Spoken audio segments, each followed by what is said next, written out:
राधे राधे, जय श्री राम। आज हम आपको सुनाएंगे सोमवती अमावस्या की कथा। सबसे पहले हम सोमवती अमावस्या का महत्व जान लेते हैं। इस पावन दिन पितरों का तर्पण करने से उनका विशेष आशीर्वाद प्राप्त होता है और जीवन में सुख समृद्धि की प्राप्ति होती है। इस दिन पवित्र नदियों में स्नान का भी विशेष महत्व होता है। सोमवती अमावस्या के दिन भगवान शिव की पूजा अर्चना करने से सभी मनोकामनाएं पूरी हो जाती हैं। तो सुनते हैं सोमवती अमावस्या की कथा। एक गरीब ब्राह्मण परिवार था। उस परिवार में पति पत्नी के अलावा एक पुत्री भी थी। वह पुत्री धीरे धीरे बड़ी होने लगी। उस पुत्री में समय और बढ़ती उम्र के साथ सभी स्त्रीयोचित गुणों का विकास हो रहा था। वह लड़की सुंदर, संस्कारवान एवं गुणवान थी, किंतु गरीब होने के कारण उसका विवाह नहीं हो पा रहा था। एक दिन उस ब्राह्मण के घर एक साधु महाराज पधारे। वो उस कन्या के स्वभाव से काफ़ी प्रसन्न हुए। कन्या को लंबी आयु का आशीर्वाद देते हुए साधु ने कहा कि इस कन्या की हथेली में विवाह योग रेखा नहीं है। तब ब्राह्मण दंपति ने साधु से उपाय पूछा कि कन्या ऐसा क्या करे कि उसके हाथ में विवाह योग्य बन जाए। साधु ने कुछ देर विचार करने के बाद अपनी अंतर्दृष्टि से ध्यान करके बताया कि कुछ दूरी पर एक गांव में सोना नाम की धोबिन जाति की एक महिला अपने बेटे और बहू के साथ रहती है, जो बहुत ही आचार विचार संस्कार संपन्न तथा पतिपरायण है। यदि यह कन्या उसकी सेवा करे और वह महिला उसकी शादी में अपने मांग का सिंदूर लगा दे, इसके बाद इस कन्या का विवाह हो तो इस कन्या का वैधे योग मिट जाएगा। साधु ने यह भी बताया कि वह महिला कहीं आती जाती नहीं है। यह बात सुनकर ब्राह्मणी ने अपनी बेटी से धोबिन की सेवा करने की बात कही। अगले दिन कन्या प्रातःकाल ही उठकर सोना धोबिन के घर जाकर साफ सफाई और अन्य सारे काम करके अपने घर वापस आ जाती है। एक दिन सोना धोबिन अपनी बहू से पूछती है कि तुम तो सुबह ही उठकर सारे काम कर लेती हो और पता भी नहीं चलता। बहू ने कहा, माँ जी, मैंने तो सोचा कि आप ही सुबह उठकर सारे काम खुद ही ख़त्म कर लेती हैं। मैं तो देर से उठती हूँ।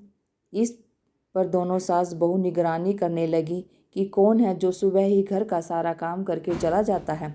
कई दिनों के बाद धोबी ने देखा कि एक कन्या मुँह अंधेरे घर में आती है और सारे काम करने के बाद चली जाती है। जब वह जाने लगी तो सोना धोबिन उसके पैरों पर गिर पड़ी। पूछने लगी कि आप कौन हैं और इस तरह छुपकर मेरे घर की चाकरी क्यों करती हो। तब कन्या ने साधु द्वारा कही गई सारी बातें बताई। सोना धोबिन पतिपरायण थी, उसमें तेज था। वह तैयार हो गई। सोना धोबिन के पति थोड़े अस्वस्थ थे। उसने अपनी बहू से अपने लौट आने तक घर पर ही रहने को कहा। सोना धोबिन ने जैसे ही अपने मांग का सिंदूर उस कन्या की मांग में लगाया, उसका पति मर गया। उसे इस बात का पता चल गया। वह घर से निर्जल ही चली थी। यह सोचकर कि रास्ते में कहीं पीपल का पेड़ मिलेगा तो उसे भवरी देकर और उसकी परिक्रमा करके ही जल ग्रहण करेगी।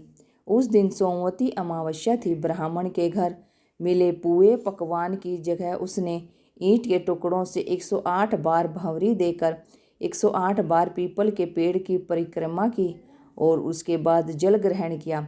ऐसा करते ही उसके पति के मुर्दा शरीर में वापस जान आ गई।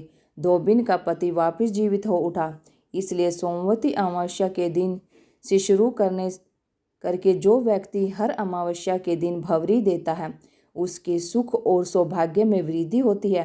पीपल के पेड़ में सभी देवों का वास होता है। अतः जो व्यक्ति हर अमावस्या को न कर सके, वह सोमवार को पड़ने वाली अमावस्या के दिन 108 वस्तुओं की भंवरी देकर सोना धोबिन और गौरी गणेश का पूजन करता है, उसे अखंड सौभाग्य की प्राप्ति होती है। ऐसी प्रचलित परंपरा है कि पहली सोमवती अमावस्या के दिन दान, पान, हल्दी, सिंदूर और सुपारी की भंवरी दी जाती है। इसके बाद की सोमवती अमावस्या को अपने सामर्थ्य के हिसाब से फल, मिठाई, सुहाग सामग्री, खाने की सामग्री इत्यादि की भंवरी दी जाती है और फिर भंवरी पर चढ़ाया गया सामान किसी सुपात्र ब्राह्मण, ननंद या भांजे को दिया जा सकता है। इस साल की पहली सोमवती अमावस्या 8 अप्रैल 2024 को है। ये चैत्र महीने की अमावस्या होगी। अमावस्या और सोमवार दोनों ही दिन शिव पूजा के लिए खास माने जाते हैं। ऐसे में इस दिन साधक को दोगुना फल प्राप्त होगा। उम्मीद है आज की कथा आप सबको बहुत पसंद आई होगी। अगर पसंद आई है तो वीडियो को लाइक शेयर करें और चैनल पर नए हैं तो चैनल को सब्सक्राइब जरूर कर लें। Thank you for watching my video. जय हिंद, जय भारत, जय श्री कृष्णा, राधे राधे।